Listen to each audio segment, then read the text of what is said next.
Bem-vindos a mais uma aula de Física Geral 1.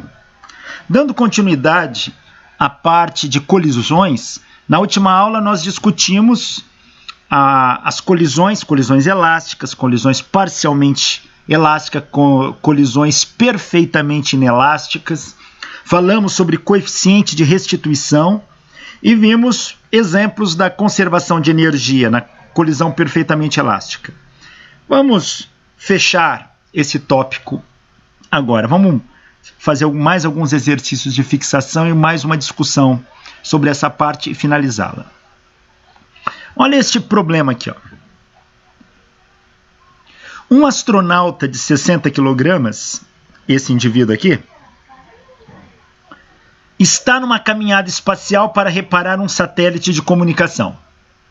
Num certo instante, precisa consultar um manual de operações. Um outro astronauta arremessa o livro em direção do primeiro. Está aqui. Deve ter algum astronauta por aqui que arremessou o livro. Está aqui o livro se deslocando em direção a este astronauta. O livro tem velocidade de 4 metros por segundo em relação à nave espacial. O livro tem 3 quilogramas e velocidade de 4 metros por segundo. Antes de pegar o livro de 3 quilogramas, o primeiro astronauta estava em repouso em relação à nave. Então ele estava paradinho e o livro se aproxima dele. No fundo, isso é uma colisão. Na hora que o livro, que ele for segurar, ele está colidindo com o livro. Calcular. Item A. A velocidade do astronauta ao segurar o livro. Quando ele segura o livro, um momento linear é transferido a ele e ele ganha uma velocidade. Que velocidade é essa? Item B. A energia mecânica inicial e final do sistema livro-astronauta. Quanto de energia mecânica tinha aqui antes dele segurar nesse sistema e aqui depois que ele segurou. E 3. O impulso que o livro transmite ao astronauta. Então, nós temos duas situações aqui, ó.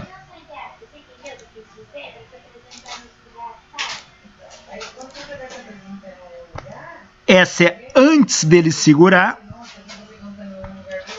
E essa é depois que ele segurou.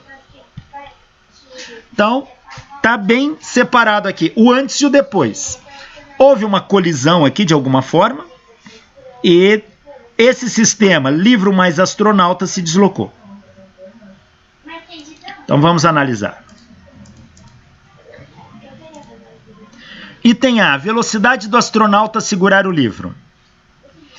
Veja, o que nós temos representando o astronauta por essa bolinha aqui de massa MA e o livro por essa bolinha preta de massa MB.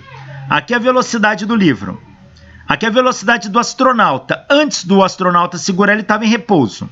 O livro tinha uma velocidade. Depois, quando o astronauta segura, é uma colisão. Só que é uma colisão onde os dois ficam juntos. O astronauta segurou o livro. Agora o sistema livro-astronauta aqui, ó, estão unidos. Então, é uma colisão perfeitamente inelástica. Ou seja, eles ficam colados após a colisão. Aqui é o antes e o depois. No depois, o sistema é a massa do astronauta mais a massa do livro. E a velocidade é a mesma para os dois. É a velocidade do centro de massa daquele sistema.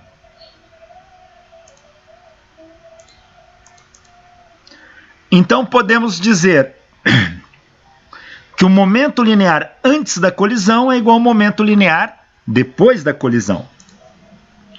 A massa do livro vezes a velocidade inicial do livro, mais a massa do astronauta vezes a velocidade inicial do astronauta, é igual, no depois, é a massa do astronauta mais a do livro, vezes uma única velocidade que os dois adquiriram juntos, que é a velocidade final. Se eu considero o meu eixo positivo para cá,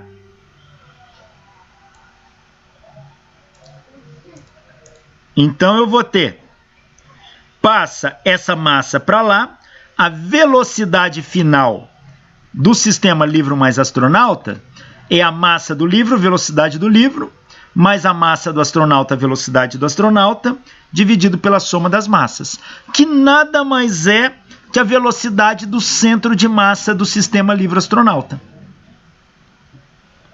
Então, vai ser 3 kg a massa do livro vezes 4 metros por segundo, mais 60 kg vezes 0, isso é o antes, dividido pela soma das massas. Fazendo essa conta, a velocidade final desse sistema dá 0,190 metros por segundo.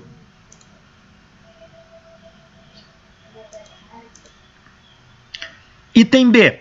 A energia mecânica inicial e final do sistema livro-astronauta.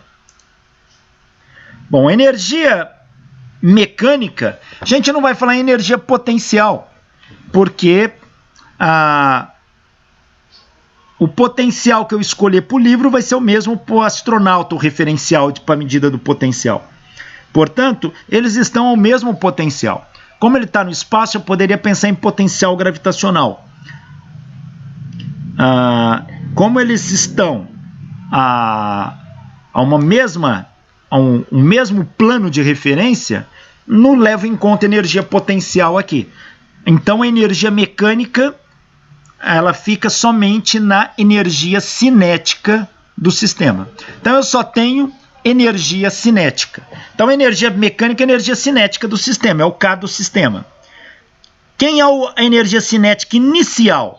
Só o livro tinha movimento, então é só a energia cinética do livro, que é meio da massa do livro vezes a velocidade do livro ao quadrado, que é meio de 3 vezes 4 ao quadrado, que dão 24 joules. Então, a energia cinética inicial é de 24 joules.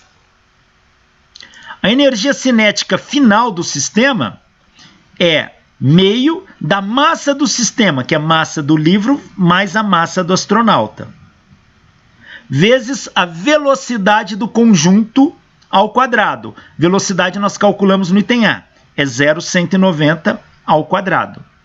Fazendo essa conta, isso dá 1,14 joules, ou aproximadamente 1,1 joules aqui. Isso aqui é tirado de livro, muitos autores acabam fazendo um arredondamento inadequado aqui. Ó.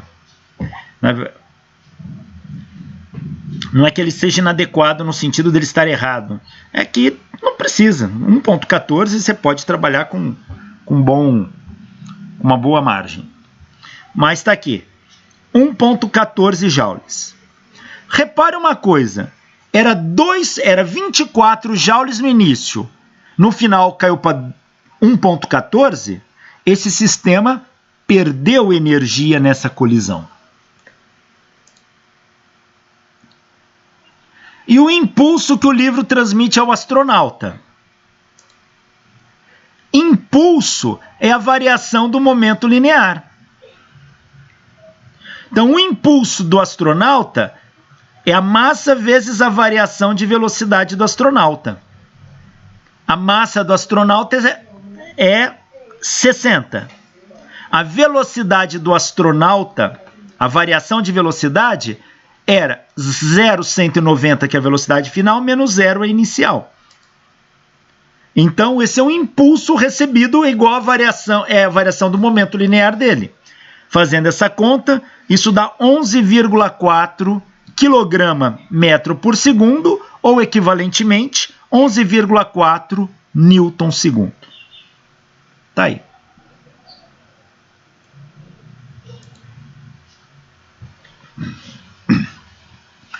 Um dispositivo bastante interessante usado em colisões é o pêndulo balístico. O que é o pêndulo balístico? Geralmente é um bloco feito de um material específico, resistente a impacto, preso por cordel, e aí você atira um projétil nele. Por exemplo, um tiro de revólver. Aqui é a bala da massa do revólver. Quando esse projétil vem, que ele bate, ele penetra neste bloco de massa M2. Esse bloco é feito de um material bastante resistente que não permite a bala do revólver atravessá-lo, sair. Então a bala encrosta, ela fica encrostada aqui dentro. Ó. Então ela vem e para aqui.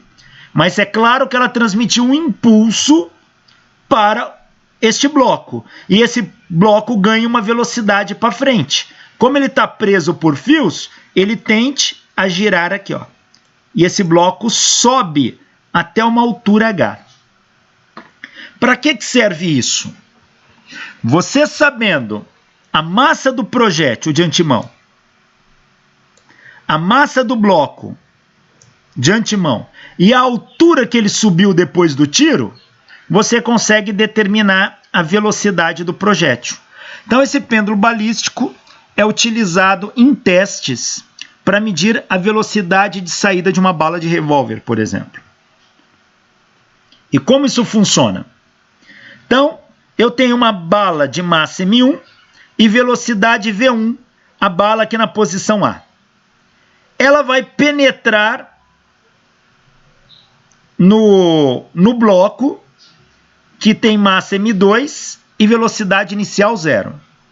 Quando ela penetra no bloco, eu vou chamar essa condição de B. Então, agora, a massa que eu tenho nesse sistema não é mais M2, é M1 mais M2. E esse bloco ganha uma velocidade VB. E com isso ele se desloca e sobe até o ponto C, a uma altura H deste plano horizontal de referência. Esse plano horizontal de referência. Com essas informações, medindo isso, eu descubro a velocidade com que essa bala penetrou no bloco. Então, a situação é essa. Veja, eu posso usar conservação de energia. A energia do sistema, ela é conservada. Eu posso fazer que a energia mecânica em B tem que ser igual à energia mecânica no ponto C. Que energia mecânica em B? Quem é essa energia? Ela é a energia cinética, que é meio de... Dê um pouquinho d'água para mim, a garganta está raspando. Alguma coisa para tomar. Ela é meio de massa desse sistema, M1 mais M2, vezes a velocidade do bloco B ao quadrado. A energia potencial no plano de referência aqui é 0. Tem que ser igual à energia mecânica em C. O bloco vai até aquela altura e para. Então, a energia cinética lá em cima é 0. E a energia potencial lá em cima é a massa do sistema. Então, eu tenho isso. Aqui é 0, aqui é 0. Sobrou essa igualdade que está escrita aqui.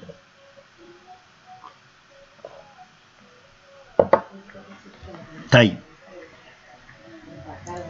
Então, a energia cinética em B se transformou em energia potencial em C. Ó, a massa aqui do sistema pode jogar fora. Passo 2 para lá multiplicando, vai dar 2GH. Passo o quadrado na forma de raiz. A velocidade desse sistema aqui, ó, vai ser raiz de 2GH. Esse VF é a velocidade com que o bloco B sai. É a velocidade do bloco B. Então, uma velocidade que o bloco B sobe, que já é conhecida da gente. A maneira, ela aparece várias vezes. Mas agora eu vou tratar a conservação do momento linear, que é a colisão. É uma colisão inelástica, porque os dois ficam juntos depois do choque. Então, eu vou fazer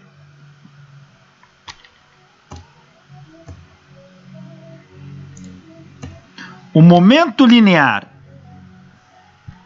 total em A tem que ser igual ao momento linear total em B.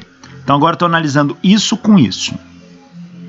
Momento linear em A é a massa da bala vezes a velocidade da bala, mais a massa do bloco na situação antes da colisão é zero.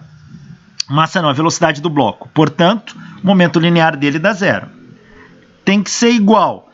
Após a colisão, eu tenho um único sistema formado pelas duas massas vezes uma velocidade final aí de saída, que é a velocidade de B. Então, é isso que eu vou escrever. Tá aí. M1, velocidade 1 inicial, M1 mais M2 vezes V final. Então, quem é a velocidade da bala? Que é o 1 inicial, essa aqui. É M1 mais M2 sobre M1 vezes V final.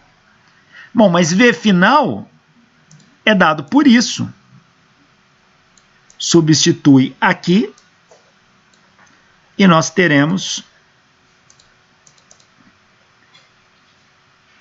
fazendo a substituição, que a velocidade da bala é M1 mais M2 sobre M1 vezes a raiz de 2GH. Com isso eu consigo determinar a velocidade com que essa bala penetrou no bloco. Se eu faço isso a queima-roupa, ou seja, com o revólver encostado no bloco, eu sei qual é a velocidade de saída da bala do cano. Então, o pêndulo balístico é usado em testes balísticos assim.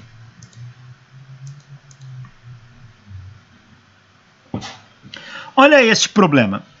Um ensaio de pêndulo balístico é realizado, porém, com uma caixa oca em lugar do bloco maciço. Olha que interessante, essa caixa é oca. A bala atinge a caixa e atravessa completamente. A bala entra e sai. Um medidor a laser mostra que a bala sai da caixa com metade da velocidade inicial. Ele põe um sensor a laser aqui para medir a velocidade de saída e mostrou que a velocidade com que a bala saiu foi metade do que ela entrou. Pergunta: que altura a caixa atinge? É o mesmo problema, porém agora essa caixa, ao receber o tiro, vai subir até uma altura H aqui, ó. Mas só a caixa. Então, olha, toda energia cinética que a caixa ganha aqui embaixo se converte em energia potencial aqui em cima, pelo princípio da conservação da energia. Então, aqui embaixo, meio de M2V2 quadrado tem que ser igual aqui em cima, M2GH. M2 cancela, ó. A velocidade já é conhecida da gente. A velocidade em 2 vai ser raiz de 2GH, ou V2 ao quadrado é 2GH. Vou deixar na forma de quadrado que eu vou precisar dessa expressão para aplicar na conservação do momento. Eu sei que o momento antes da colisão tem que ser igual ao momento depois da colisão. Momento antes é M1V1, ou V0, chama aqui de V0 a velocidade de entrada da bala. Esse é o antes. A caixa estava parada antes da colisão, portanto, o momento dela é zero. Tem que ser igual ao momento depois. É o momento da bala mais o da caixa. Qual é o momento da caixa depois da colisão? Estou dividindo isso aqui assim, ó.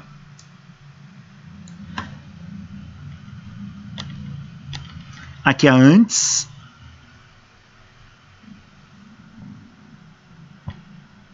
E aqui é o depois. Isso aqui é o depois. Então, antes só tinha M1V1. Depois, qual é o momento da caixa? É M2V2, esse é o momento da caixa. E qual é o momento da bala? É M1 vezes a velocidade da bala aqui, que ele me deu a informação que é metade da velocidade inicial. Se eu chamei a velocidade inicial de V0, é meio V0.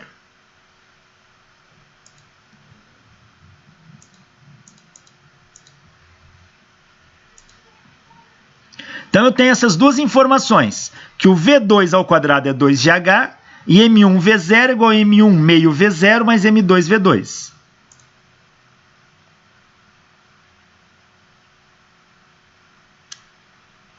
Veja, desta equação aqui, ó,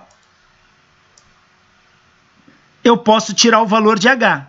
Ele perguntou que altura a caixa atinge. A altura atinge esta. A caixa atinge esta altura aqui, ó. H é igual a V2 quadrado sobre 2G. Mas quanto vale V2 eu tiro daqui, ó.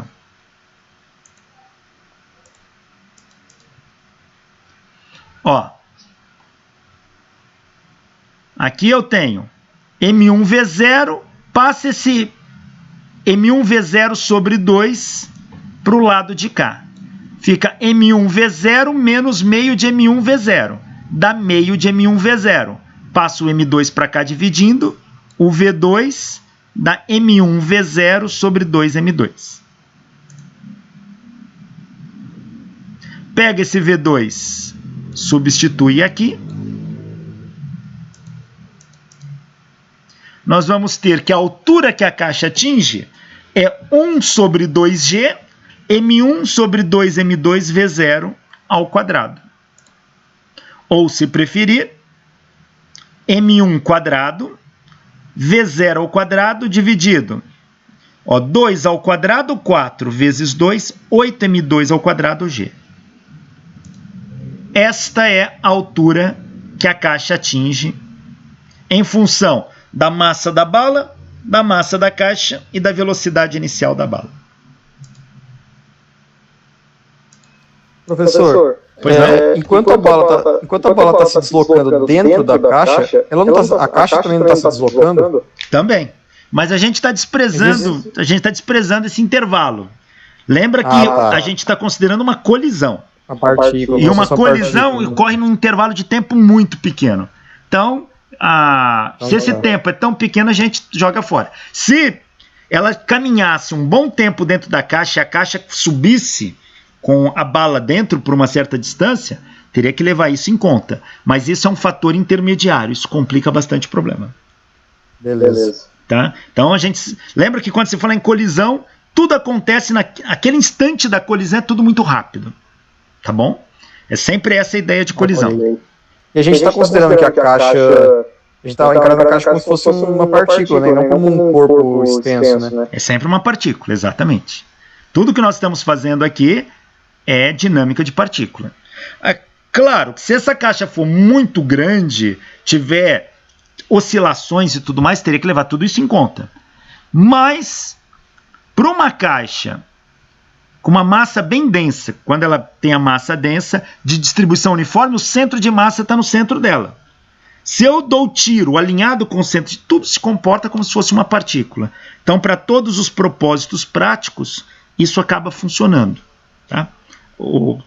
Vez ou outra precisa de um ajuste ou uma correção, mas isso acaba funcionando. Daqui a pouco a gente vai começar a falar em corpo rígido, aí muda um pouco.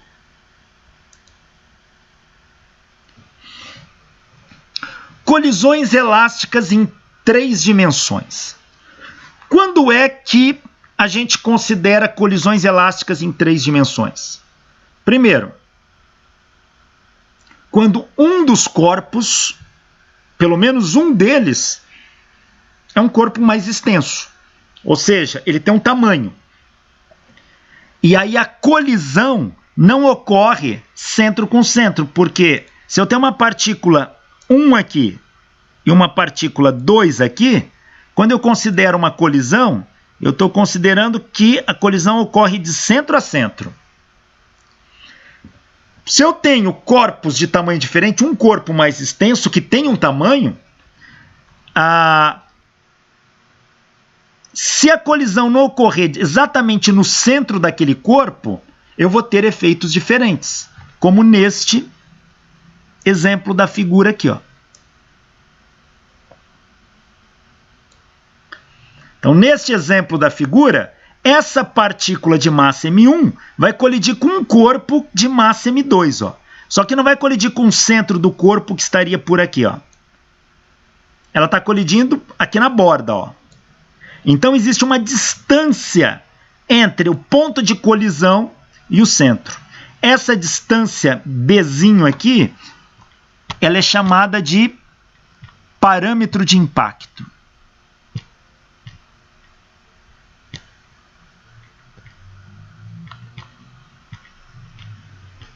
E para colisões em 3 dimensões, eu preciso conhecer esse parâmetro de impacto. Ele é muito importante para que a gente possa resolver o problema. Alguns problemas não terão soluções se eu não conheço o parâmetro de impacto. Aqui, para a gente não vai entrar, não vamos fazer esse tratamento. Então, isso a gente costuma fazer no curso de mecânica clássica. Mas aqui, a gente só está apresentando que isso existe, porém, a gente vai usar uma condição muito específica que a gente não vai precisar do parâmetro de impacto. Mas analisemos aqui.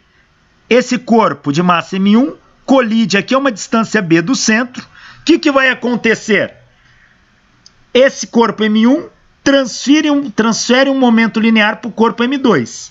E o corpo M1 se desloca para cá em relação à linha que ele estava se movendo, e o corpo M2 se desloca para cá em relação à linha que o primeiro estava se movendo ali, ou seja, horizontal. Então, o que acontece antes da colisão? Eu tenho isso. Depois da colisão, eu tenho isso. Ou seja, cada corpo ganhou uma velocidade e sai num dado ângulo em relação horizontal. É isso que acontece numa colisão em 3 dimensões. Vamos calcular o momento linear do sistema. Antes da colisão, suponha que o corpo de massa M2 esteja parado. Então, o momento linear é M1 V1I, I de inicial, velocidade inicial aqui. Agora, o momento final é M1 V1 final mais M2 V2 final. Repare como isso aqui está no plano, eu não adotei um sentido como positivo, eu estou tratando vetorialmente. Olha os vetores aqui em cima. Ó.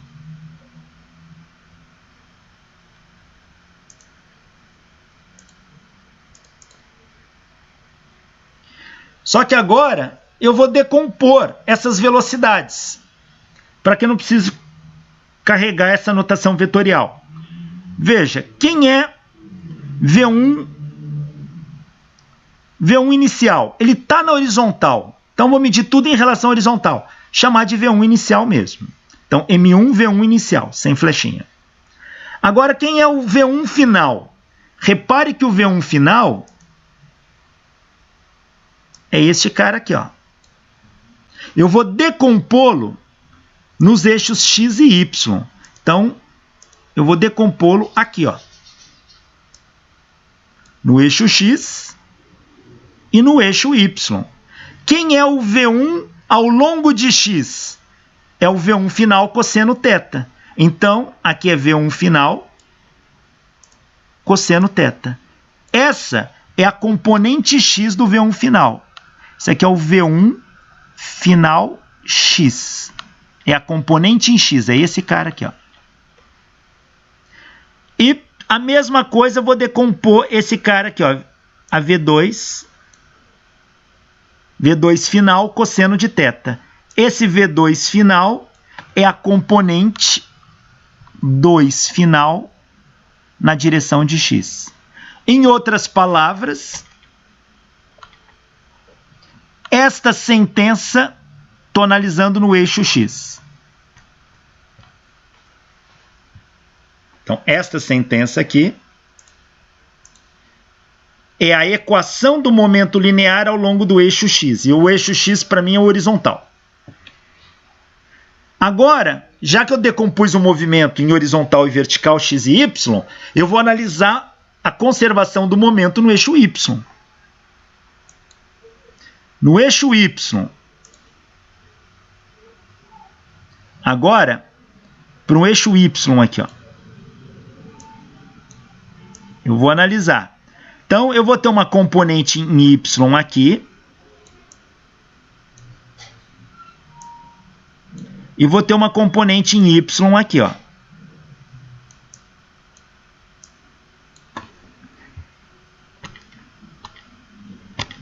Essa aqui vai ser a V1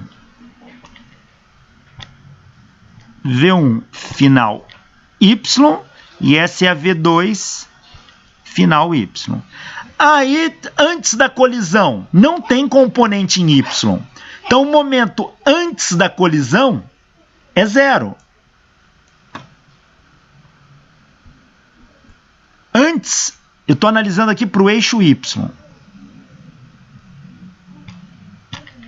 Então, antes da colisão é 0. E depois da colisão? M1, V1 inicial, mais a componente em Y, que é V1 seno θ1. E essa aqui está para baixo, ela é negativa. Então, é M2 menos V2 final, que é V2 seno de θ2, que é esse ângulo aqui. Ó. Fazendo isso, eu decompus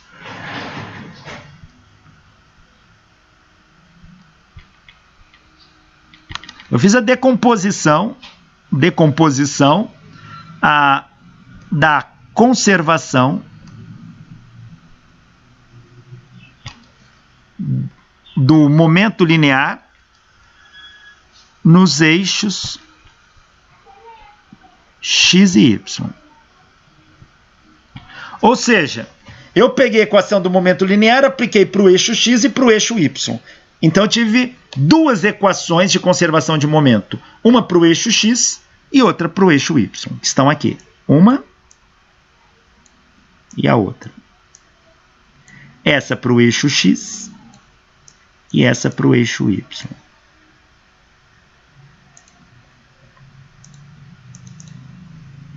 Agora eu vou usar conservação de energia. Energia é um escalar, então eu não decomponho. Então, como que eu escrevo a conservação de energia? Eu estou considerando que essa colisão ela é uma colisão elástica. E quando a gente fala elástica, aqui eu estou considerando perfeitamente elástica. Salvo o contrário, eu vou ter que dar o coeficiente de restituição dela.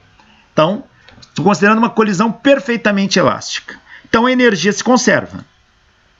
Então, a energia antes da colisão tem que ser igual à energia depois. Energia cinética só tem na colisão. Então, é meio de M1 V1 inicial ao quadrado. O corpo M2 está parado, não tem energia cinética antes. É igual a depois.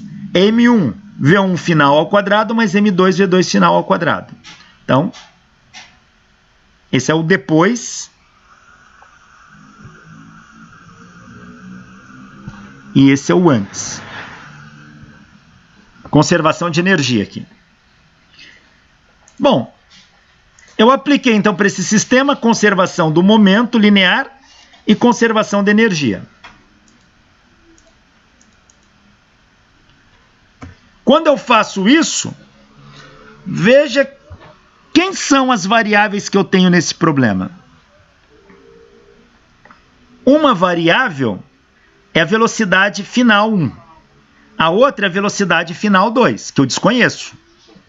E as outras são os ângulos θ1 e θ2. Então, eu tenho 4 incógnitas num problema desse. Eu preciso de 4 equações. 2 equações eu tiro da conservação do momento.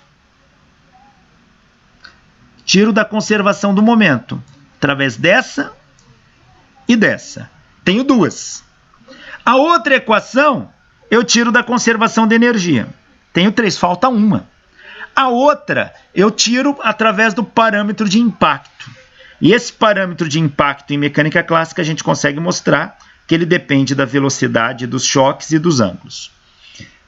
Então, a outra equação eu tiraria por meio do parâmetro de impacto. Então veja que dá mais trabalho para resolver.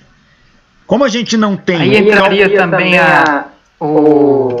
no caso que vai produzir uma rotação nas duas bolinhas, né? Isso também, mas eu nem estou levando em conta a rotação aqui ainda, tá? Só estou levando em conta translação. Se elas rotacionarem, aí a coisa muda de figura, aí fica mais complicado ainda. Mas veja, para resolver eu preciso desse parâmetro de impacto. Como a gente não tem a equação para esse parâmetro de impacto, essa análise a gente não avança com ela. Mas a gente consegue resolver isso para algumas condições especiais. Vamos ver quais. Com um caso especial Eu vou considerar que os corpos têm a mesma massa e a velocidade inicial do corpo 2 é 0. Isso já era anterior, mas agora a condição que eu pus foi os corpos terem a mesma massa. Agora facilita um pouco, vamos ver. Então, eu tenho aqui, as massas são iguais, então posso chamar tudo de M. M, M, M e M. Aqui a velocidade 1 inicial, esse está parado, velocidade 1 final e velocidade 2 final.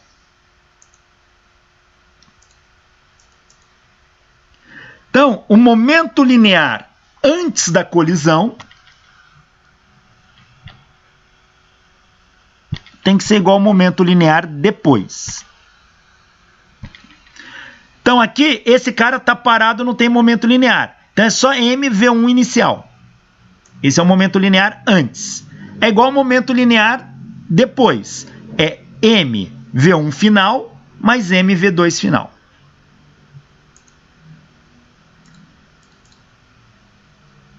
Como as massas são iguais, eu posso cortar, ó. E sobrou que V1 inicial é igual a V1 final mais V2 final. A energia é conservada porque eu estou considerando uma colisão perfeitamente elástica. Então, a energia cinética antes da colisão tem que ser igual à energia cinética depois da colisão.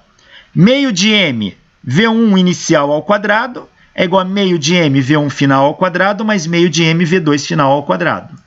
Meio de m eu posso cortar, ó.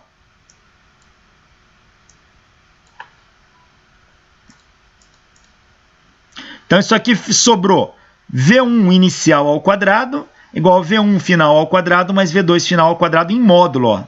Aqui está a equação vetorial e aqui está em módulo. Veja, mas a velocidade é um vetor, é uma grandeza vetorial. Quando é que um módulo de 3 vetores assume este comportamento?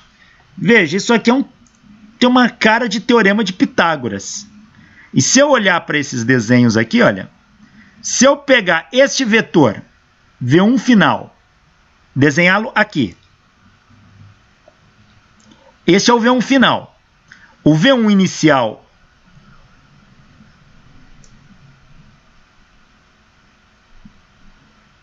aqui e o V2 final aqui. Essa forma um triângulo. Se eu analisar, talvez tenha a ver associação com essa estrutura. Vamos ver. Ó, tá aqui. V1 final é este vetor.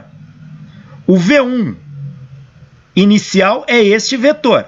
E o V2 final é este. Para que esta relação seja válida de módulos, esse ângulo só pode ser 90 graus. Portanto, aqui a gente chega numa coisa interessante. Quando dois corpos de mesma massa colidem elasticamente, e eles não estão alinhados, não estão ao longo da mesma linha, tem um parâmetro de impacto ali, uma distância de centro a centro. Quando eles colidem assim e tem a mesma massa e um dos corpos está parado inicialmente, então este vem, bate nesse, eles vão se afastar num ângulo de 90 graus. Então esse cara sai para cá e esse outro sai para cá. Ó. Este ângulo é de 90 graus. Pode falar? Isso independe da velocidade e do parâmetro de impacto? Independente da velocidade do parâmetro de impacto. O parâmetro de impacto só não pode ser 0. E se as dimensões... Se as dimensões vão em linha reta. Dessas duas bolinhas também forem iguais, no caso de considerar a rotação, o momento angular adquirido por elas vai ser só do sinal contrário, né? Ou não? Aí vai depender, primeiro, do tipo de colisão. Se ela foi elástica como essa... certo. Aí se tiver, aí dependendo do parâmetro de impacto, Se ele transferiu a velocidade tangencialmente para outra, de tal maneira que a outra adquira uma velocidade angular de rotação similar à primeira, os momentos angulares aí vão se inverter, caso contrário, não. Mas isso vai depender da configuração do teu sistema, obviamente. Mas a gente vai ver daqui a pouquinho o momento angular. Mas repare uma coisa, isto aqui sempre vai acontecer, isso é uma verdade. Um jogador de sinuca sabe disso. As bolas, apesar de nem sempre terem massas iguais, elas têm massas muito próximas, a bola branca com as demais. Então, ele consegue muitas vezes dar uma tacada e fazer as bolas, após a colisão, saírem em 90 graus. Ou se não saírem muito próximo de 90, que pelo tamanho da bola acaba sendo desprezível a variação que ela sofre ali. Então isso dá uma boa ideia para onde que a bola vai quando ele taca. Mas ele tem que saber tacar, porque senão aí entra o momento angular também, a bola adquire rotação.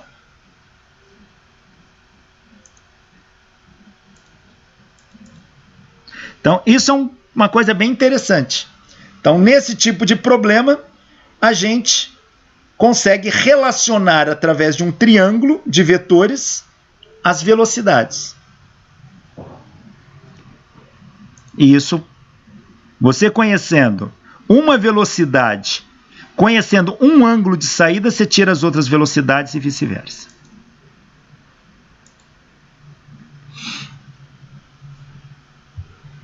Colisão no referencial do centro de massa, aqui faltou um D, do centro de massa. O que é isso?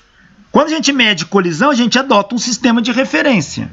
Como que eu analiso a colisão quando o referencial da colisão está no centro de massa?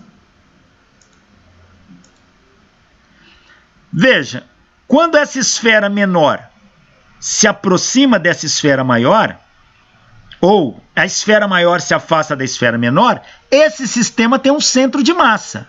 Se tanto M1 quanto M2 se deslocam para a direita, o centro de massa também se desloca para a direita. Esse centro de massa tem uma velocidade na qual ele se desloca. Mas essa velocidade, ela está sendo medida num referencial externo.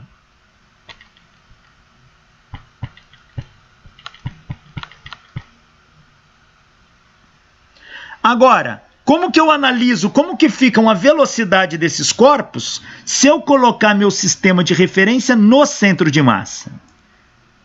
Então eu coloco ele aqui, ó.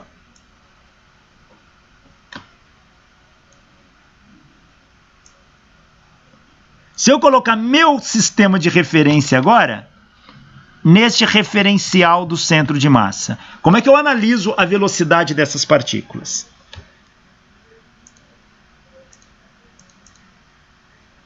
Então, isso aqui, o centro de massa se movimentar é visto de um referencial externo.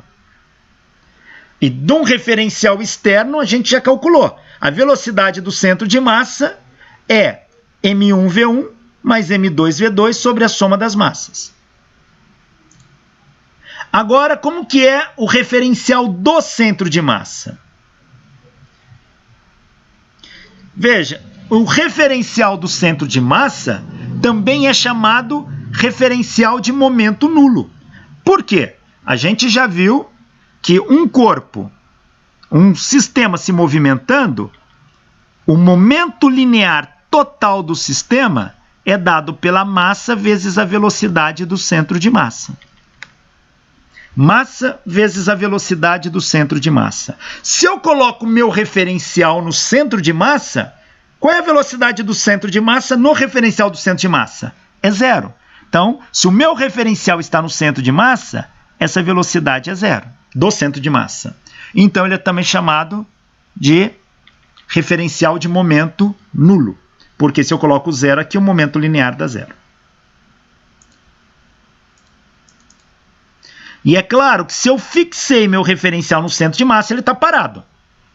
Então, agora, eu vou ver esses dois corpos com uma velocidade que não é aquela de antes. É uma velocidade em relação ao centro de massa.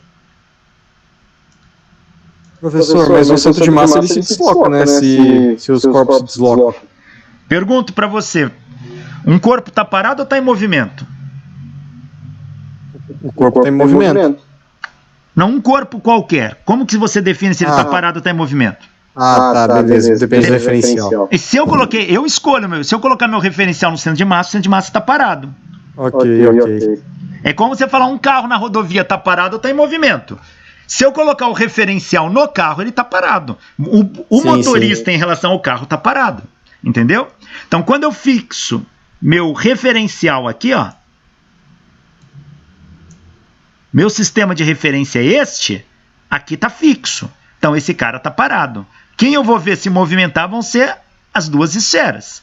Mas é óbvio que a velocidade agora muda. Agora a velocidade que eu vou medir não é nem V1 nem V2, mas é o 1 e o 2. Onde o 1 e o 2 é a velocidade de cada esfera em relação ao centro de massa. Acho que a gente se confunde por causa que é só um ponto no espaço que não tem nenhuma matéria, nada, né? É que você está como um observador externo, né? A gente tem iniciado. Bem abstrato, né? Agora eu estou me projetando, eu estou ali, sentado no centro de massa. Ah, mas tudo bem, aqui de fora o centro de massa está a 100 km por hora. Tudo bem, eu estou sentado nele a 100 km por hora. Mas em relação a mim, ele está parado. O que eu vejo são as esferas se movimentarem com outra velocidade. Ó, qual é a velocidade com que o corpo de massa M1 se desloca? 1. Em relação ao centro de massa. Veja, é só me fazer a velocidade relativa aqui, ó. Quanto que dá essa velocidade relativa? Vai ser a velocidade do corpo menos a velocidade do centro de massa. Tá aí. Então, essa é a velocidade U1, é a velocidade em relação ao centro de massa. Quem é a velocidade U2? Vai ser a velocidade V2 menos a velocidade do centro de massa. Lembra quando dois corpos estão alinhados? É um menos o outro?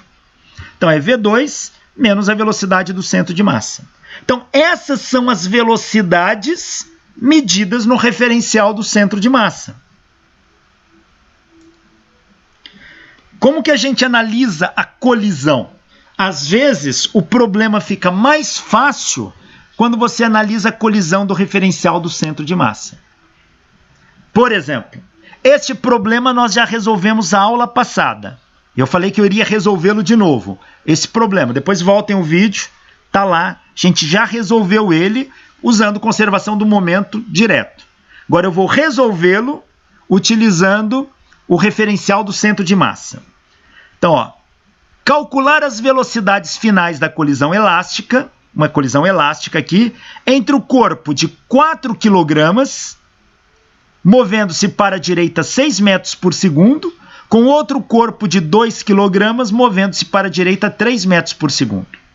Como o corpo de 4 kg é mais rápido que o de 2, ele vai alcançar o de 2 e vai colidir com o de 2. Nessa colisão, os dois vão depois se chocar e se afastar. Eu quero a velocidade final da colisão. Bom, qual é a velocidade do centro de massa? É M1, V1 inicial, mais M2, V2 inicial, por M1 mais M2.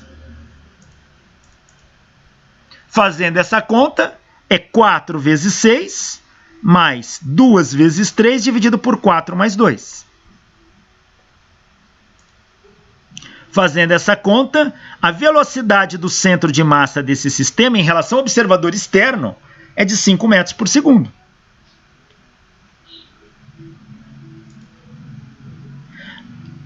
Então, o que eu tenho é isso. Esse cara, visto de um observador externo, esse cara a 6 metros por segundo, esse a 3 metros por segundo e o centro de massa se deslocando a 5 metros por segundo. É essa que o observador externo está vendo. Agora, vamos calcular do referencial do centro de massa.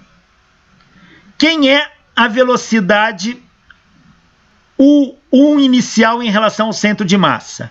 É a velocidade inicial do corpo 1 menos a velocidade do centro de massa, que é 6 menos 5. 6 aqui, menos 5, que dá 1 metro por segundo. Então, a velocidade deste corpo em relação ao centro de massa é 1 metro por segundo. A velocidade do corpo 2 em relação ao centro de massa, o 2 inicial, é a velocidade dele menos a velocidade do centro de massa. Então, é 3 menos 5, que dão menos 2 metros por segundo. Ou seja, o corpo de 4 kg, visto do centro de massa, ele tem uma velocidade de 1 metro por segundo para a direita. O corpo de 2 kg, ele, visto do centro de massa, ele tem uma velocidade de 2 metros por segundo para a esquerda. Tá aí. Então, o que a gente vê, na verdade, é isso. Do referencial do centro de massa, o centro de massa está parado. Ele vê esse cara se aproximar para a direita a 1 metro por segundo e esse se aproximar à esquerda a 2 metros por segundo.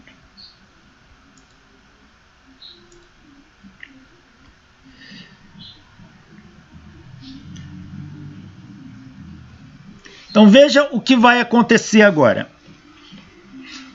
Se no referencial do centro de massa, o centro de massa está parado, o momento linear total do centro de massa é 0, tá? Porque ele é a massa vezes a velocidade do centro de massa. Isso aí é igual a 0. Se o momento linear total dá 0, isso significa o quê? Se eu tenho um momento antes,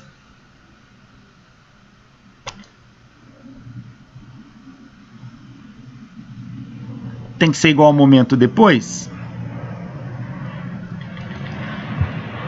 Ou seja, se esse momento é 0, então esse cara aqui também é 0. Espera aí, mas se um momento dá 0, o que acontece com as velocidades? A gente já comentou lá atrás uma colisão perfeitamente elástica, que é o que a gente está considerando. Quando os corpos tinham massas iguais, eles se chocavam e invertiam as velocidades. E a gente falou que isso acontecia no caso quando o momento total dá 0, porque o momento antes é igual ao depois, você vai ver que os momentos se anulam, então a velocidade de um inverte com a do outro. Aqui acontece exatamente isso. Quando você está no referencial do centro de massa, o que você vai ter é uma inversão de velocidade. Ou seja, a velocidade inicial do primeiro vai ter que ser igual à velocidade final do primeiro. E do segundo, e vice-versa. Ou seja, você vai ter que causar uma inversão. Então vai fazer isso aqui, olha. No fundo você tem isso aqui.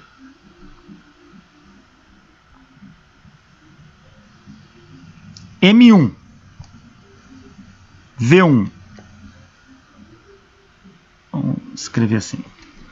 Menos M2, V2. Estou colocando menos porque o outro está para a esquerda. Antes, isso tem que dar 0. Então, o que vai acontecer aqui? Olha, M1, V1. Estou chamando de V1, tá?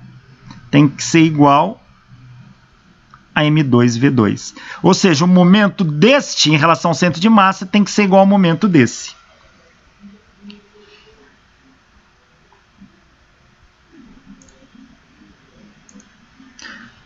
Então, usando aquele princípio que no referencial do centro de massa, então, vai haver uma inversão de velocidade, a velocidade do primeiro corpo final tem que ser igual a menos a velocidade do primeiro corpo inicial. E a velocidade do segundo corpo final tem que ser igual a menos a velocidade do segundo corpo inicial. Veja. Então, nós temos isso aqui. O 1 final é menos o 1 inicial. Como o 1 inicial era 1 metro por segundo, então aqui ele inverte. Vai ser menos 1 metro por segundo. O 2 final, ele é igual a menos o 2 inicial. Como ele era menos 2, inverte, fica mais 2, vai dar velocidade para a direita. Então, nós temos um caso que, se você olhar para o referencial do centro de massa e analisar o comportamento das velocidades, você tira o que acontece depois. Ah, professor, e se eu não quiser usar o referencial? Você usa o tradicional, como a gente resolveu esse problema antes. Aí eu tiro as velocidades. Quem é a velocidade 1 final? É a velocidade em relação ao centro de massa final mais a velocidade do centro de massa. Então vai ser menos 1 mais 5, que dá 4. E a velocidade 2 final é o 2 final mais a velocidade do centro de massa. O 2 deu 2, mais 5 dá 7. Então, quando a gente resolveu o problema lá, foram essas as respostas. Opa, essa não. Essas respostas que a gente já tinha obtido. Então, tá aí uma questão usando o referencial do centro de massa. Às vezes é útil olhar para o referencial do centro de massa e poder tirar essas informações. Ah, se não, faz o convencional, também funciona.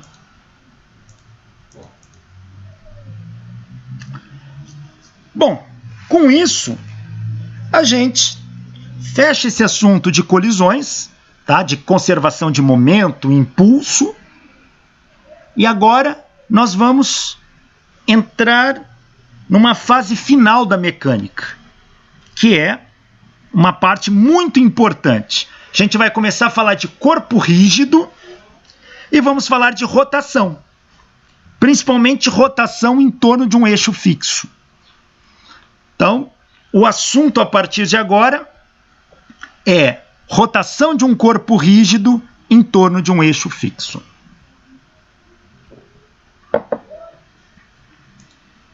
Primeiramente, vamos definir um corpo rígido. Um corpo rígido é um objeto idealizado, porque na natureza ele não existe, tá? O que existe são aproximações feitas, em que a distância entre dois pontos, ou seja, duas partículas quaisquer que compõem o corpo, a distância entre esses dois pontos é invariável sob a ação de forças externas. Imagina um corpo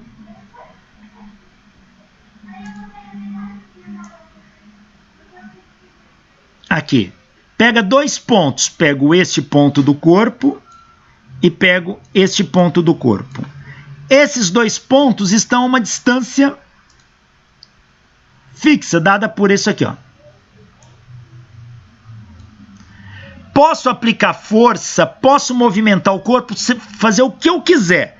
Se essa distância não muda, a distância entre as partículas não muda, este corpo é indeformável. Então eu digo que ele é um corpo rígido. Então, um corpo rígido é um corpo indeformável. Para ser rígido, ele tem que ter uma condição, não pode ser uma partícula. Então, ele é um corpo extenso, um corpo que tem tamanho. Então, o tamanho do corpo agora importa. Então, a partir de agora, muitas das coisas que a gente for falar, se eu for falar de partícula, eu vou ter que frisar, é partícula. Se eu for falar de corpo rígido, eu vou falar, é corpo rígido.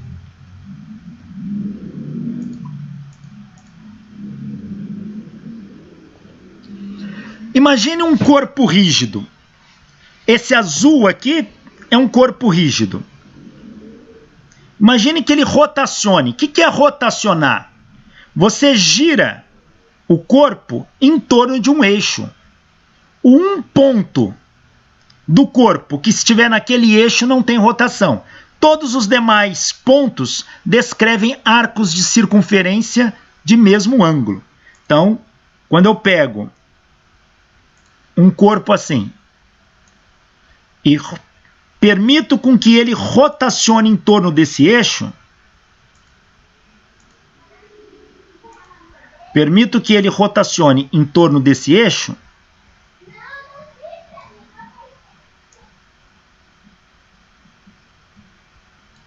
que é rotacionar em torno desse eixo? Então, aqui eu tenho um ponto O, Quero fazer a rotação. É só girar esse corpo para cá. Quando eu girar esse corpo para cá, eu vou ter isso, ó.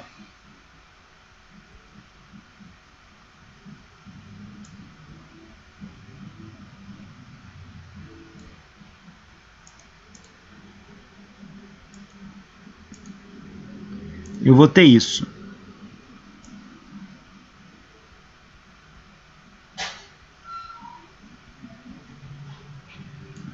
Tá aí, esse corpo rotacionou. Rotacionou. Não, minha rotação ficou errada aqui no desenho. Para frente, estou colocando em torno desse eixo.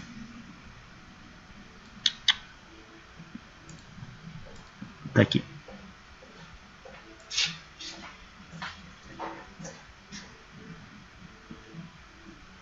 Então, este corpo rotacionou. Todos os pontos do corpo descreveram um ângulo. Se eu tenho um ponto aqui, aquele ponto ali, ele ao sair daqui e vir para cá,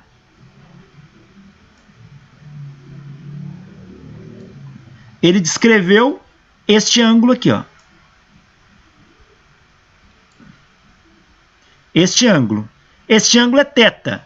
Todos os pontos do corpo descreveram esse mesmo ângulo, exceto o ponto que se localiza sobre o eixo de rotação. Este ponto aqui não.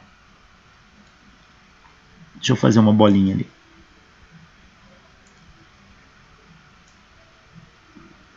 O ponto que está aqui na bolinha azul, este ponto não rotacionou. Todos os demais descreveram o mesmo ângulo. Ó, que ângulo é esse? Bom, se eu girei o corpo em 90 graus, então, obviamente, este ângulo de rotação é de 90 graus. Tá aí.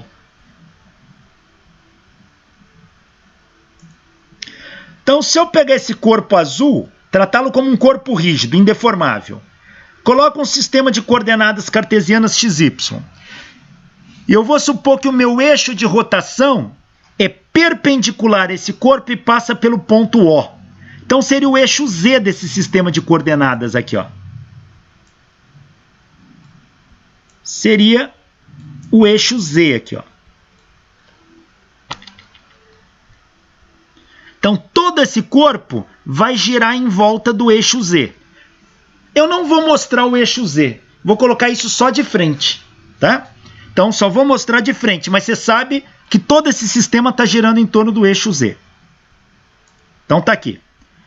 Pega um ponto P do corpo. Esse ponto P vai descrever um arco aqui, ó. Esse arco de ângulo θ, esse ponto P que eu escolhi, ele está a uma distância R da origem, que é o eixo de rotação. E esse ponto P, se eu giro, esse ponto P tem uma velocidade que é tangente a essa curva aqui, ó.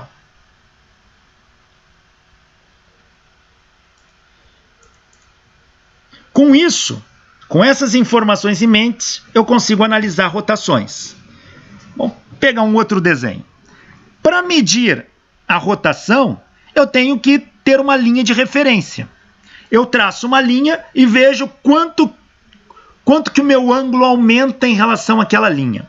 Então, imagina esse disco azul aqui, ó, parecendo um CD. Aqui está o eixo de rotação, ponto O, perpendicular, é o eixo Z aqui, tá?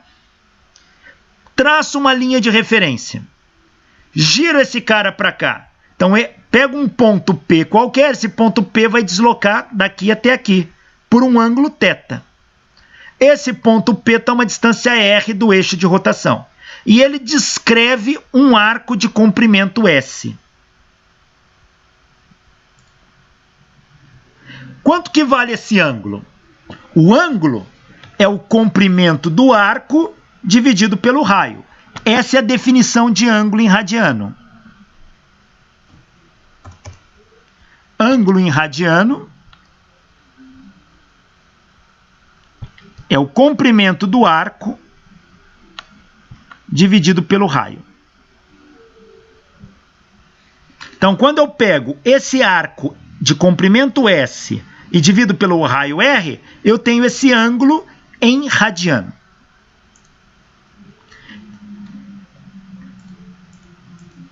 Este ângulo define a posição que o ponto P se encontra em relação à linha de referência. Este ângulo define uma posição em relação a uma linha de referência. Esta posição é dita posição angular e ela é medida em radianos. Então, a unidade aqui de medida é radiano. Lembrando que radiano não é uma unidade física, é uma representação apenas. Na verdade, isso não é, ângulo não tem unidade. Então, quando a gente usa o radiano é só uma representação, ele é adimensional. Mas a gente vai definir sempre em radiano. Então, o ângulo θ, S por R, é a posição angular do ponto P. Então, eu tenho uma linha de referência, eu meço a posição que o ponto P se encontra em relação àquela linha de referência.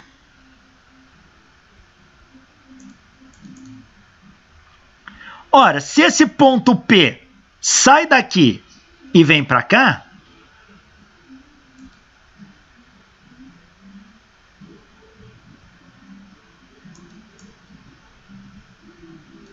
esse ponto P sai daqui e vem para cá,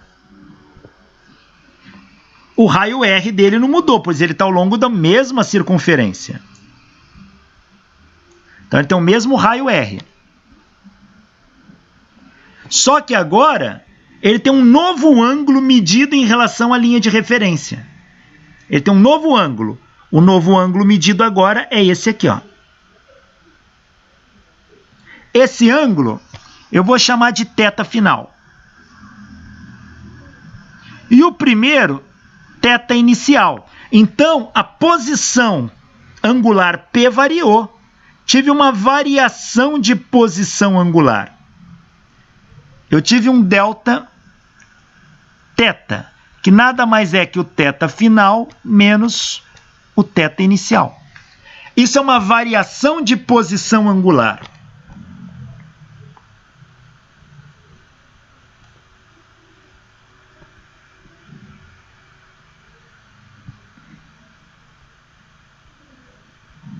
A gente vai chamar essa variação de posição angular de deslocamento angular. Então, o que é um deslocamento angular? É quanto que a posição angular variou. Então, Δθ é um θ final menos um θ inicial. Esse é o deslocamento angular, é a variação da posição angular. E a gente pode definir uma velocidade angular média, representada pela letra grega ômega. A barrinha em cima quer dizer médio. Velocidade angular média é a variação da posição angular pela variação de tempo. Ou seja, o deslocamento angular pelo tempo. Então, a velocidade angular média é a variação da posição angular, θ final menos θ inicial, pela variação de tempo, tempo final menos tempo inicial. Δθ sobre ΔT. Isso vai ser medido para a gente em radiano por segundo, no Sistema Internacional de Unidades. Então, no Sistema Internacional, θ é medido em radiano,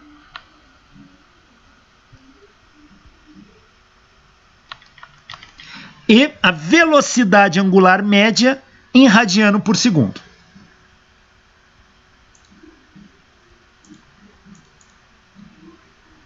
Então, essa é a velocidade angular média. Veja, se a partir da variação angular eu defino uma velocidade angular, a gente sabe que velocidade é uma grandeza vetorial. A velocidade angular, será que ela é uma grandeza vetorial? Para que a velocidade angular seja uma grandeza vetorial, Δθ tem que ser uma grandeza vetorial. Será que é? O deslocamento angular é ou não é uma grandeza vetorial? E aqui a gente precisa analisar com mais cuidado. Existe todo um campo de estudo que se dedica a entender essas grandezas angulares, se elas são vetores ou não. Aqui a gente vai fazer uma coisa mais básica, mas vamos dar a ideia de como tratar isso. Então, o que eu quero descobrir é se Δθ é um vetor ou não é um vetor. Porque se ele for vetor, a velocidade angular é um vetor. E eu gostaria que a velocidade angular fosse um vetor para satisfazer as condições de velocidade.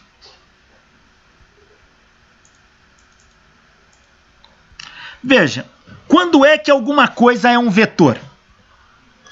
Quando ele obedece os princípios da álgebra vetorial. Um princípio trivial da álgebra vetorial é a soma de vetores. Colocar a cabecinha de um na bundinha do outro te dá o vetor resultante. E a gente já viu isso. Se eu tiver este vetor somado com esse vetor, eu obtenho esta resultante.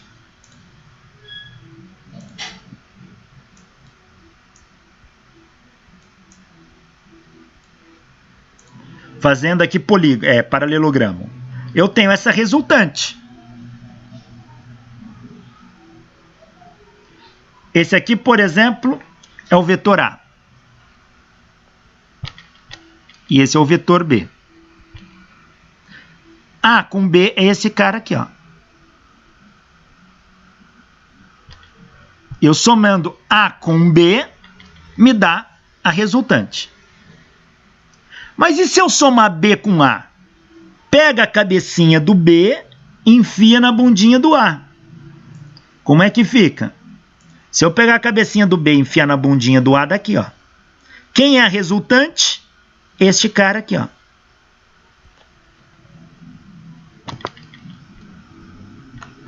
Então a resultante dá a mesma. Só que agora a resultante é B mais A.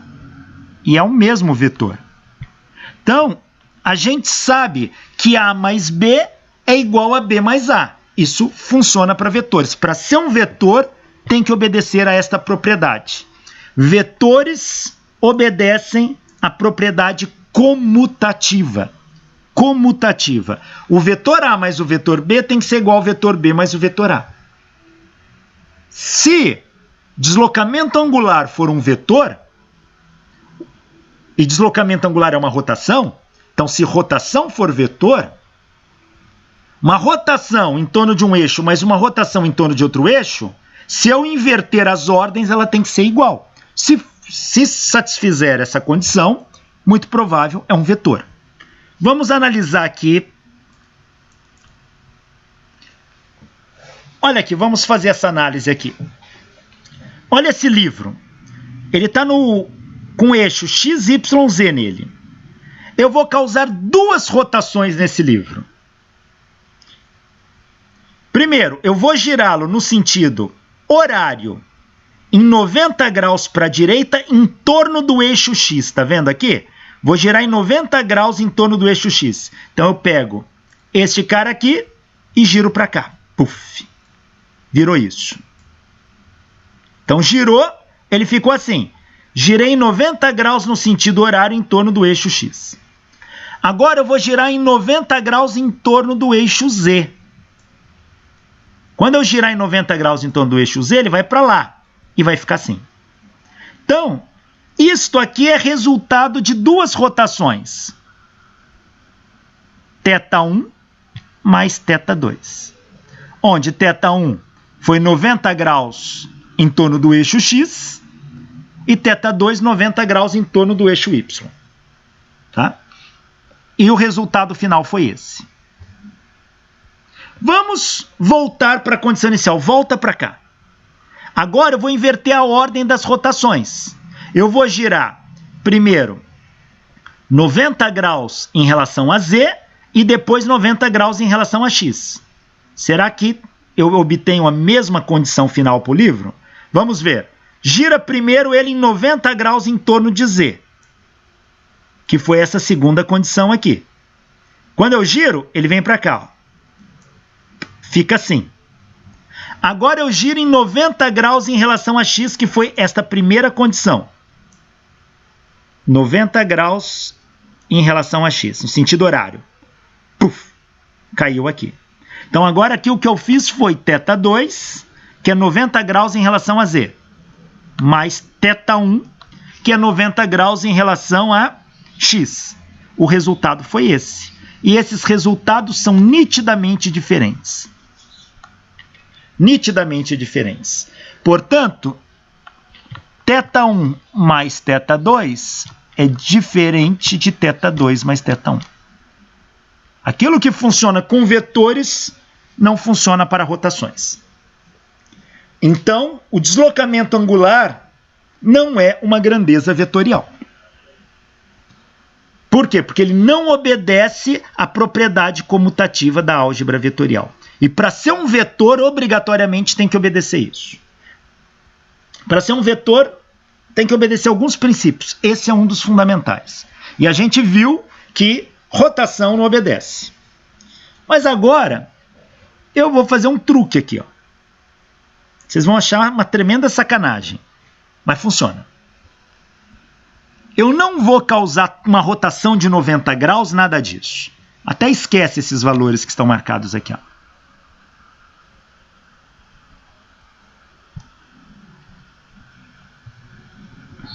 Eu vou causar um deslocamento infinitesimal. Então aqui eu vou causar um deslocamento dθ1. O que é um deslocamento muito pouquinho? No limite tendendo a zero em torno de x. Se eu deslocar ele em torno de x, mas no sentido horário, mas por essa quantidade, como essa quantidade é infinitesimal, ele praticamente não sai do lugar. Então, eu não tenho isso. Isso aqui eu não tenho. Porque na hora que eu girar infinitesimalmente, ele não saiu do lugar. Porque infinitesimal ficou assim, a primeira rotação. Agora, eu vou girar infinitesimalmente em torno do eixo Z. Mas é um deslocamento infinitesimal. Ele praticamente não sai do lugar, porque o deslocamento é infinitesimal. E qual é a posição que eu vejo o livro? Esta aqui mesmo, praticamente não mudou nada. Ou seja, mas eu desloquei dθ1 mais dθ2. Agora eu vou fazer o contrário. Eu vou fazer dθ2 mais dθ1. Eu vou deslocar esse livro agora primeiro em torno do eixo Z. Mas é um deslocamento infinitesimal dθ2. Comecei por ele. Mas se ele é infinitesimal, não mudou nada na posição.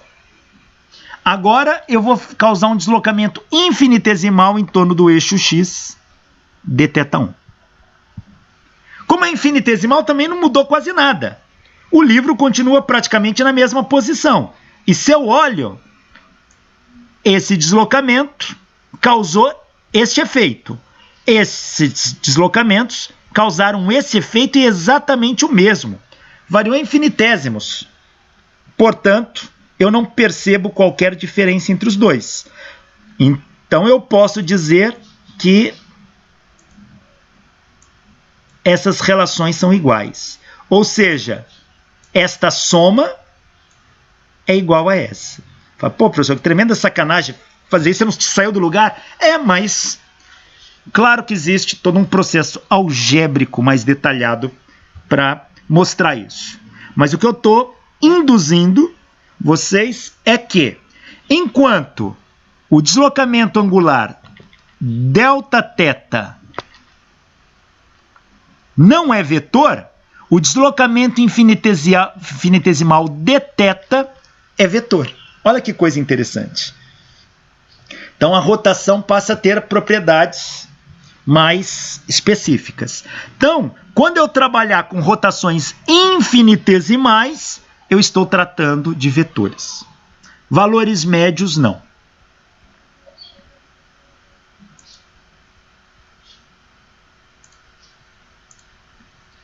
Então,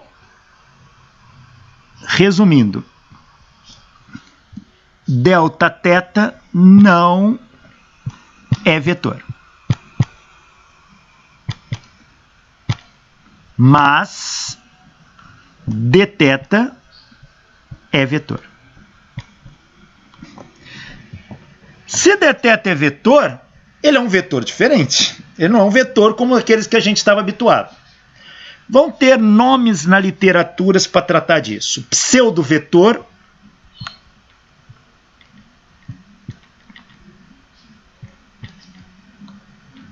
e outro nome também, vetor axial. Vamos manter o nome vetor axial. Por que vetor axial? Pelo seguinte, bom, já eu falo por que axial, mas como que a gente pode tratar a velocidade angular?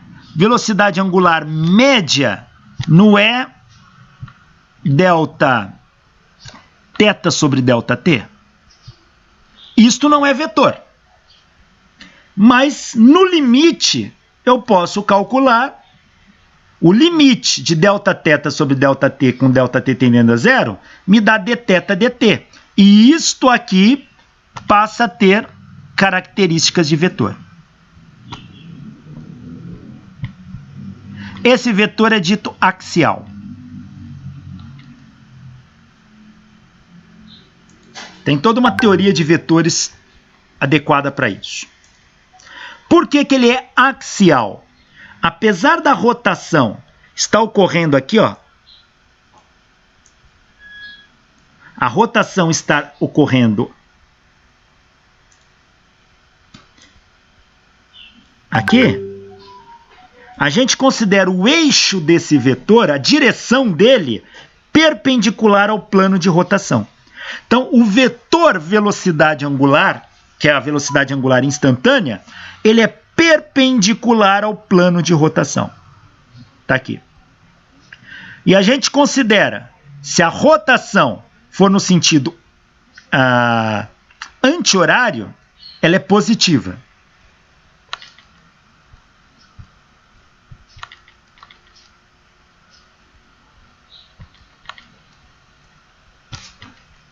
E horária,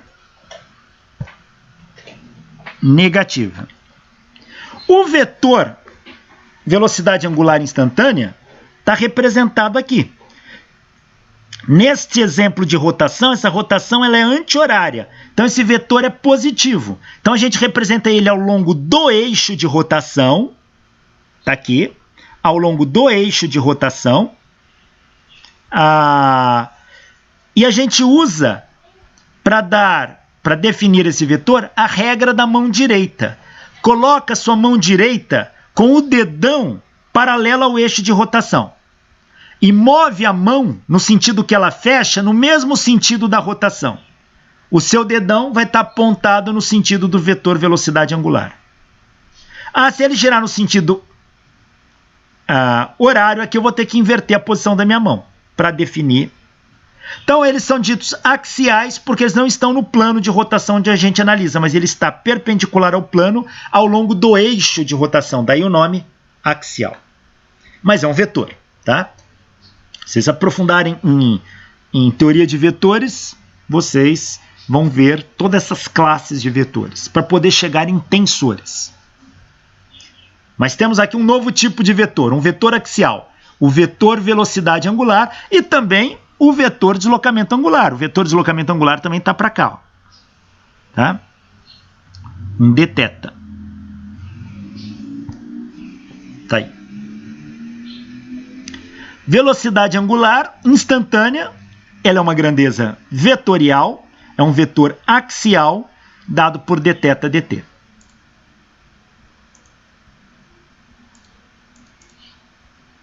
Está aqui outra maneira de representar. Se a rotação for essa, teu dedão paralelo ao eixo de rotação, a mão fechando no sentido da rotação.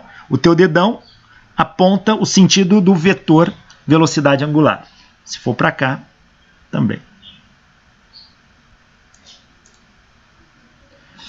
Se a gente definiu velocidade angular, vamos definir uma aceleração angular. O que é uma aceleração angular média? É a variação da velocidade angular no tempo. E delta ômega sobre delta t, isto não é vetor. A unidade de aceleração angular vai ser radiano por segundo ao quadrado no sistema internacional.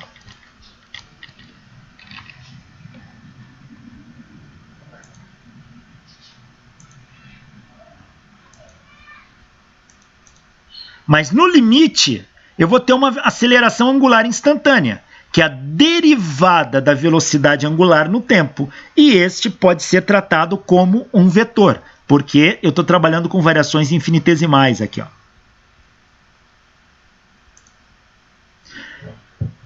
Tá aqui o vetor velocidade angular e o vetor aceleração angular. Eles têm a mesma direção, significa que é um movimento acelerado. Então a rotação está aumentando no tempo. Se o vetor velocidade angular e o vetor aceleração angular tiverem sentidos contrários, é um movimento retardado, ou seja, ele está diminuindo sua rotação no tempo.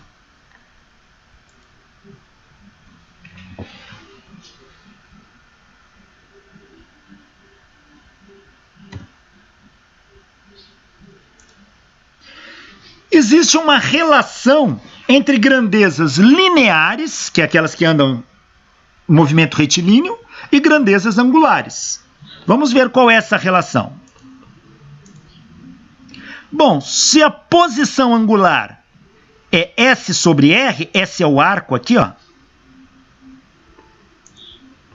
Se eu multiplicar em cruz, S vai ser R vezes θ. Então, só multiplicar em cruz, o arco é o raio vezes o ângulo. A velocidade, por exemplo, desse ponto é dada pela variação do arco no tempo. Então, é ds dt. Então, a velocidade linear v é ds dt. Ora, velocidade v é ds dt. Mas quem é S? É r vezes θ. Então, é dr θ dt. Como o raio é constante, ele sai. Fica r dθ dt. Que é o que está aqui.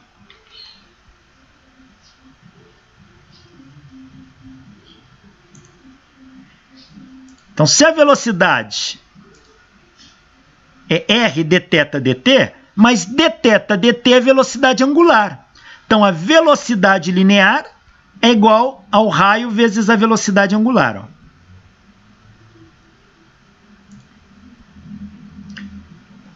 Ou eu posso passar o raio para cá dividindo e falar que a velocidade angular é a velocidade linear dividida pelo raio. O mesmo com a aceleração tangencial aqui, ó. A aceleração tangencial, nesse ponto, é a variação da velocidade no tempo, dv dt. Mas v é r ômega. Então, coloca r ômega aqui, ó.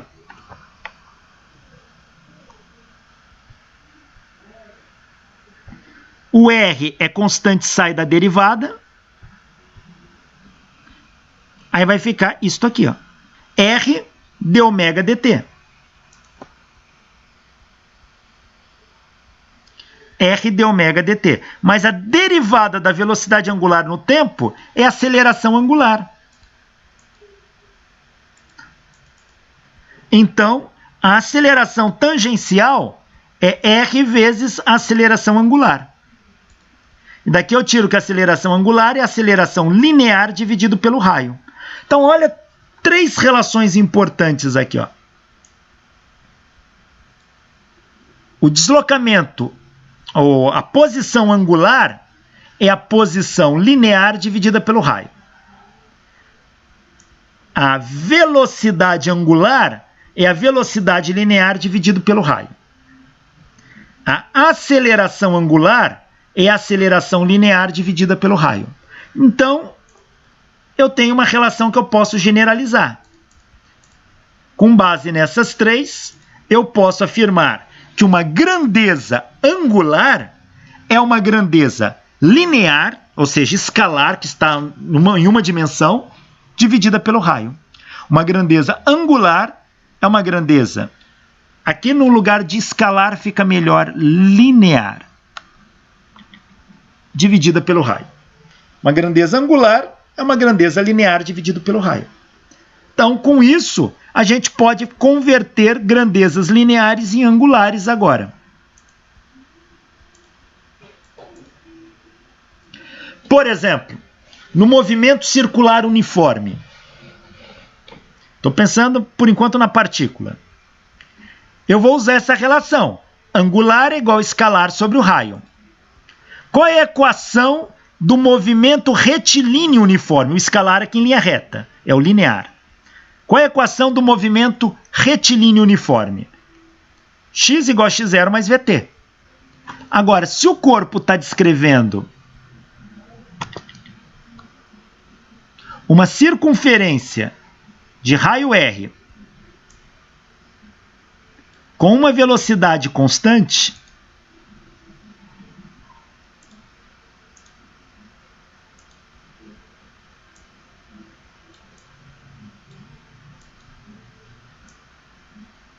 com uma velocidade constante v, e aqui raio r,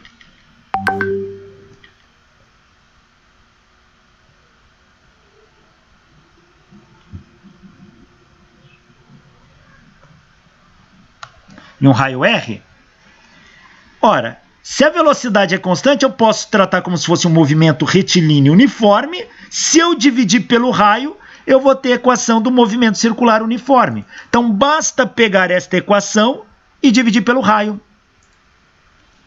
Se eu dividir isso pelo raio, eu vou ter x sobre r é igual a x0 sobre r mais vt sobre r. Dividir os dois lados pelo raio.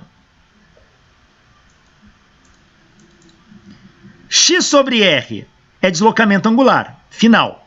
x0 sobre r é deslocamento angular inicial. Velocidade sobre r é velocidade angular e t é tempo. Então, esta é a equação horária do movimento circular uniforme. Esta é a equação horária do movimento circular uniforme.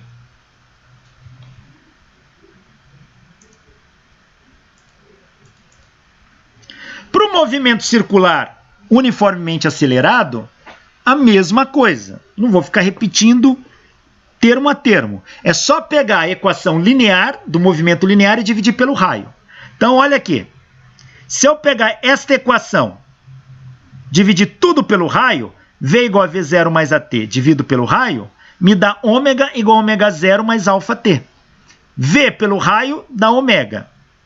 V inicial pelo raio dá ômega inicial. Aceleração pelo raio dá aceleração angular. E o tempo não mexe. Se eu pegar x final igual a x inicial mais velocidade inicial vezes tempo mais meio de AT quadrado, dividir tudo pelo raio, x final pelo raio dá posição angular final. X inicial pelo raio dá posição angular inicial.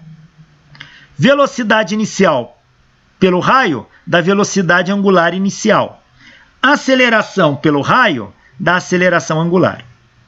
Se eu pegar a equação de Torricelli, por exemplo, velocidade final ao quadrado é igual a velocidade inicial ao quadrado, mais 2 vezes ΔX aqui, ó. Dividir tudo pelo raio, aqui vai me dar, como aqui tem termos ao quadrado, vou dividir tudo por raio ao quadrado. Que vai me dar velocidade angular final ao quadrado.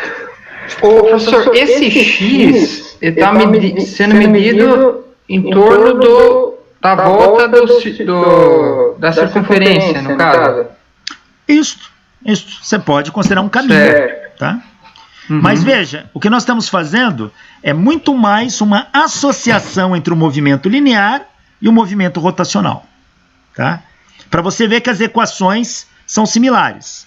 No fundo, qualquer uma das equações do movimento linear dividida por raio, te dá a equação do movimento angular. Você fala, mas aonde que entra um movimento linear numa rotação?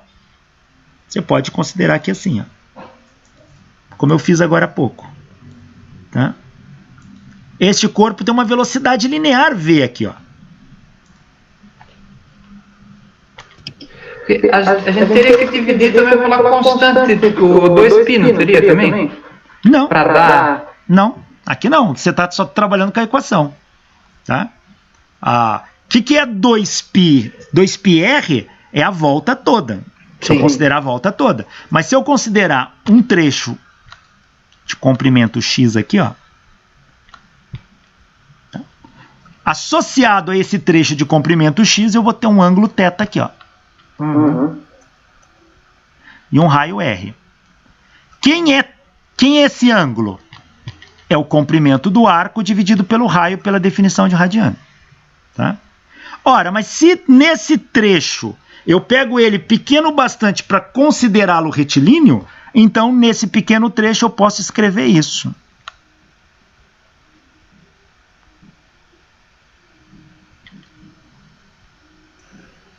Se eu pegar, dividir os dois lados pelo raio, eu posso? Posso. Posso dividir por qualquer número, desde que não seja de zero. Quando eu faço isso, esse cara define o θ para mim. Então, este cara aqui vai definir um θ zero. Porque... E aqui, se eu não dividir nada, eu vou ficar V sobre R, vezes T. Mas a gente já viu que V sobre R é velocidade angular. Então, isso aqui virou θ igual a θ zero mais ômega-t. Então, é uma aproximação onde você faz a comparação entre um movimento retilíneo, um movimento linear, e este movimento agora num trecho de uma rotação, um trecho de um segmento curvo. Então, quando você faz isso, essas equações se tornam verdadeiras para o movimento curvo. Então, é só fazer as comparações, você vai ter equação para um movimento circular uniformemente acelerado. E como que fica a aceleração no movimento curvo? Bom, se o corpo rígido está rotacionando em torno do ponto O, que é o eixo Z, um ponto P deste corpo rígido está descrevendo um arco de circunferência aqui, ó. E a gente já sabe que se a velocidade não for uniforme, ele tem uma aceleração, e nós já estudamos isso. Essa aceleração é voltada para dentro da circunferência, mas não necessariamente para o centro da circunferência. Esta aceleração pode ser decomposta numa aceleração tangencial e numa aceleração radial.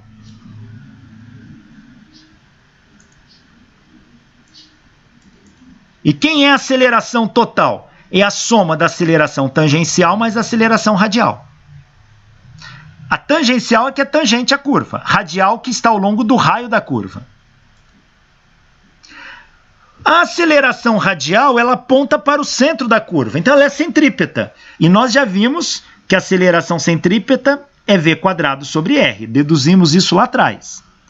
Então, a aceleração radial é a aceleração centrípeta. E ela é v² sobre r. Como a gente viu agora há pouco, v sobre r é ômega, que é a velocidade angular, então v é ômega-r. Se eu colocar aqui, ó, ômega-r ao quadrado sobre r, isso aqui vai me dar r ao quadrado com r cancela, sobrou um r. Ômega ao quadrado. Essa forma da aceleração centrípeta, ela vale também quando o raio de curvatura não é constante? Vale, ela vale para qualquer curva, mas ela, aí ela vai ter um valor em cada ponto da curva. Se o raio não for constante, conforme o raio for mudando, ela também vai mudando. Só que aí você não vai ter uma... Então essa expressão continua válida, mas ela é válida no ponto que você pegar. V quadrado pelo raio de curvatura, então. Isso, exatamente. Pelo raio da curva naquele ponto. Certo. Aqui, olha, então, utilizando grandezas angulares, a aceleração centrípeta, que é a radial, ela é o raio vezes ômega ao quadrado.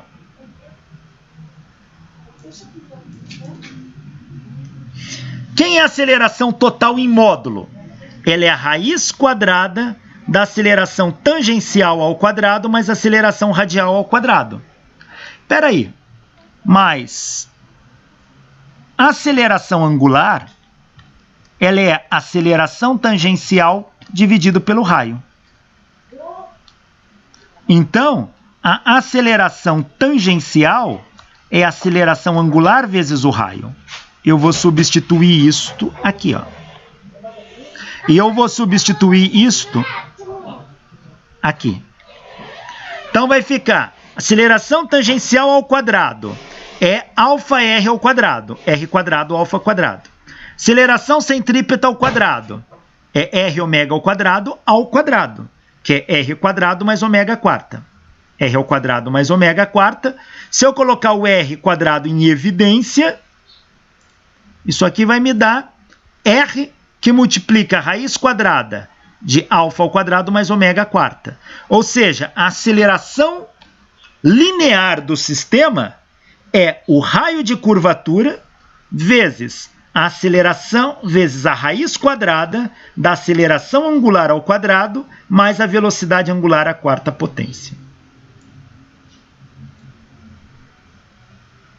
Esta é a aceleração total que um corpo adquire no movimento curvo.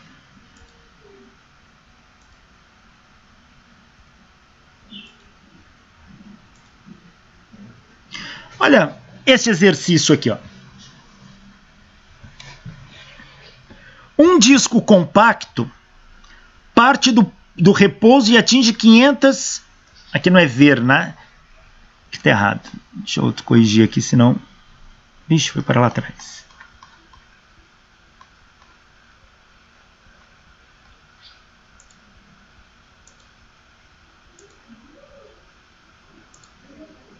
Que é revolução. Revolução. Revolução, sem invertido, não sei porquê. Revolução.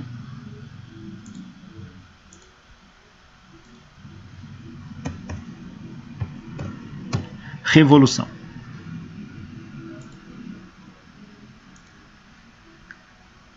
Então, olha, um disco compacto parte do repouso e atinge 500 revoluções por minuto em 5,5 segundos. Esta palavra revolução quer dizer volta completa, tá? Quando você dá uma revolução, é uma volta completa. Então, esse disco dá 500 voltas por minuto em 5,5 segundos. Item A. Qual a aceleração angular, admitindo que seja constante? Então, suponha que ele tem aceleração angular constante. Quanto que ela vale? Item B. Quantas voltas faz o disco nos 5,5 segundos? Ou seja, quantas voltas ele dá neste intervalo de tempo? Item C. Que distância cobre um ponto da periferia do disco a 6 centímetros do centro durante 5,5 segundos necessário para atingir as 500 revoluções por minuto? Então vamos ver aqui, ó. Item A. Estou supondo a aceleração angular constante. Se a aceleração angular é constante, o movimento é circular uniformemente acelerado. Eu posso usar as equações do movimento circular uniformemente acelerado. Então vou usar ômega é igual a ômega zero mais alfa t.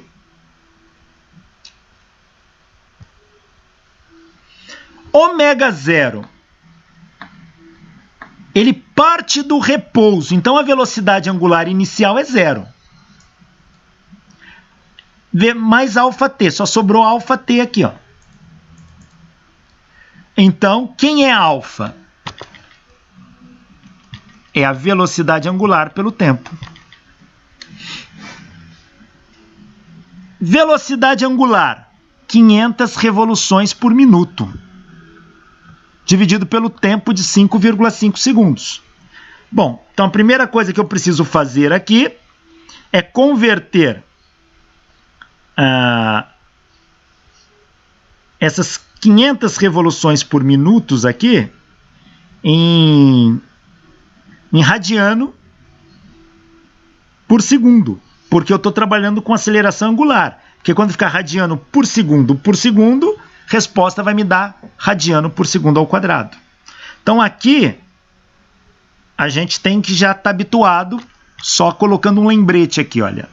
Pi radiano vale 180 graus.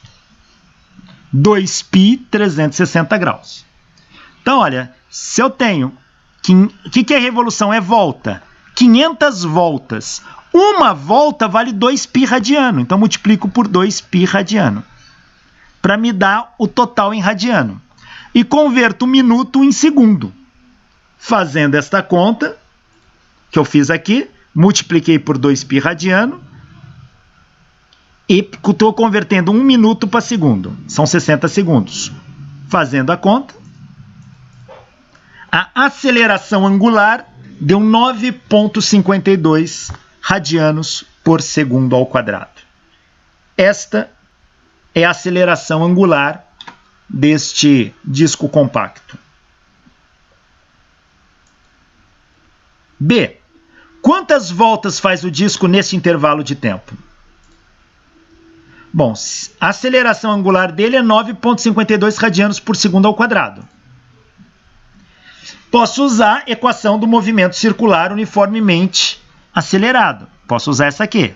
Θ é igual a θ0 mais ômega 0t mais meio de alfa t quadrado, que é o que está aqui.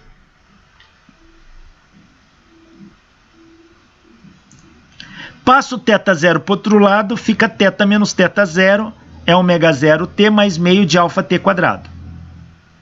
Ômega 0, ele partiu do repouso, então a velocidade angular inicial é 0. Está aqui. Meio o alfa calculamos aqui, ó, 9,52. O tempo é neste tempo que ele quer, 5,5 ao quadrado. Fazendo a conta, o θ0 eu posso tomar como zero, que partiu da origem. Então, θ, fazendo esta conta, dão 144 radianos. Então, esse disco deu uma volta de 144 radianos. Mas não foi isso que o problema pediu. Ele perguntou quantas voltas. Então, 144 radianos equivale a quantas voltas? Bom, 2π radiano é uma volta. 144 radianos é x. Faz uma regra de 3, multiplica em cruz. Isso equivale a 22,9 revoluções. Quase 23 voltas. 23 revoluções. Eu não gosto nunca desses arredondamentos que os livros fazem, tá? Então, resposta 22,9 revoluções.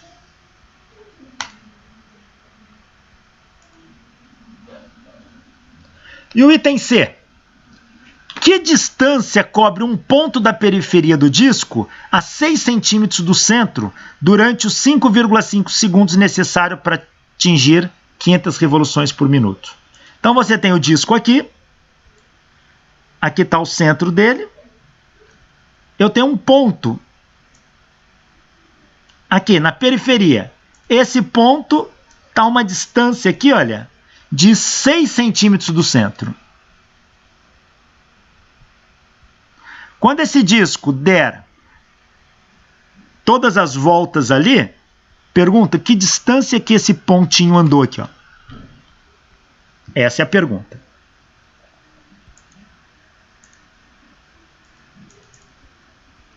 Bom, o ângulo de giro foi de 144 radianos. Então eu sei que ΔS, a gente já sabe disso, que o deslocamento angular é o deslocamento linear dividido pelo raio. Então ΔS é R delta θ. Tá aqui. Então, R, 6 centímetros, que é o raio que ele tem ali, vezes 144 radianos. Isso vai dar 8,65 metros. 8,65 metros. Problema interessante. Aqui quando ele fala disco compacto é que nem um CD, tá? Tipo esses CDs de tocar música. Tá girando ali. Na próxima aula, a gente vai entrar nos conceitos dinâmicos da rotação. Então, nós vamos falar em momento de inércia, torque e a segunda lei de Newton aplicada a sistemas de rotação. Mas isso, assunto da nossa próxima aula. Obrigado e até lá.